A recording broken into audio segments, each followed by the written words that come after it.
And now that that has occasioned, it is now in place. There is not much that the Kogi Assembly can do now. Okay, Honorable Dausa, just a moment. Let's get the perspective of the anti-GMO faction led by Honorable Umar Imam. The factional speaker says the National Assembly is flouting court order with its actions.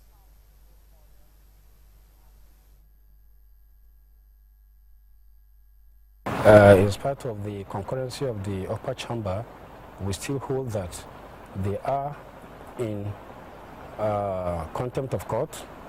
We have all the proofs of service, and of course, whatever position they are holding. As far as we are concerned, we are still a house, and they don't have such right to take over the function of our house. They acted out of the contempt of court because the court already had asked that the state action, particularly when they were served with the court injunction, they were not supposed to do what they did. So definitely, we had adjourned the house to next week, Tuesday, and we're going to see it. We are in the part of the law because we are in business, we are representing our people, we are legislating for the good governance of this state, and if there is anything that has to do with wrangling within our own state assembly, it behoves us to put our acts together and see how we resolve. In fact, you could tell from the speed with which the House of Rep resolved. Okay? In fact, they almost didn't wait for the concurrency of the upper chamber.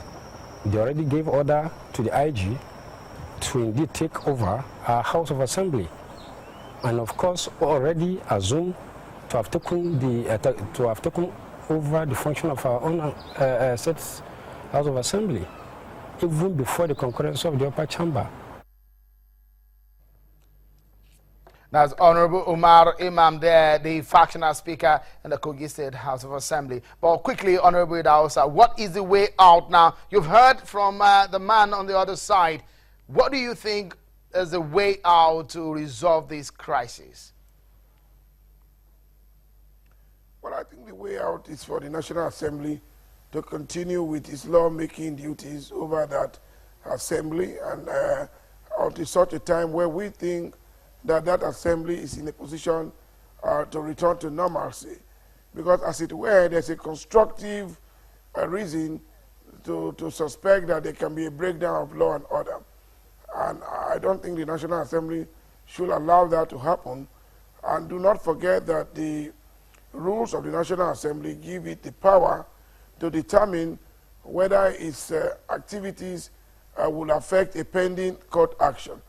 I do think that that decision has been made by the Assembly, and the concurrence of the Senate recently is a clear indication that the National Assembly intends to invoke their powers under Section 11(4) of the Constitution to make laws for the peace and good governance of Kogi State. Thank you so much, Honorable West for your thoughts. By an injunction. We must leave it at that. Thank you so much for coming on the program. Always a pleasure hosting you. Let's now quickly go to Port Harcourt and get some insight into the security situation there. As the commandant of the NSCDC in Rivers State, Mr. Pedro Awili Ideba joins us live from Port Harcourt. Many thanks for joining us. It seems to be a loads and loads of work for you and your sister agencies in these rerun elections.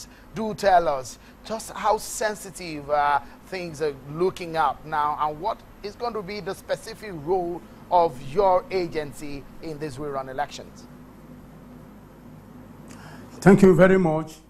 The Nigerian Security and Civil Defense Corps had deployed 5,000 personnel across the country to ensure that life and property in Rivers State are protected. We have commenced our deployment since on Tuesday, the 15th of March, and we have already deployed, as of today, 3,005 personnel across the 23 local government area. We are going to partner with other security agencies, just like yesterday we have stakeholder forum which the DIG addressed all of us, the security agencies, and all political parties has been warned. Though there is this insinuation by the people of Rivers State of threat and tension of people going to die, but I want to assure the people of Rivers State that the security personnel in Rivers State are on ground, and we are ready to ensure that we protect the people of Rivers State, the electorate, and the material, especially the sensitive material. We have deployed men already in ANEC headquarters. From yesterday, we deployed men to Central Bank. Today, ANEC headquarters, and we are on the distribution of the sensitive material across the 23 local government area. All right. So I want to assure the people of Rivers State that security is on ground, and we're going to do nothing great. Mr. Pedro, if you would quickly tell me, we have loads and loads of water bodies in Rivers State. How are you hoping to guard and save lives and property in these areas? Just in a few seconds, please. Thank you very much.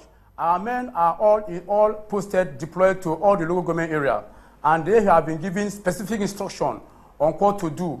And of course, we are sure that even the armed men deployed to all the creek and clans of the state are going to do their work 24 hours.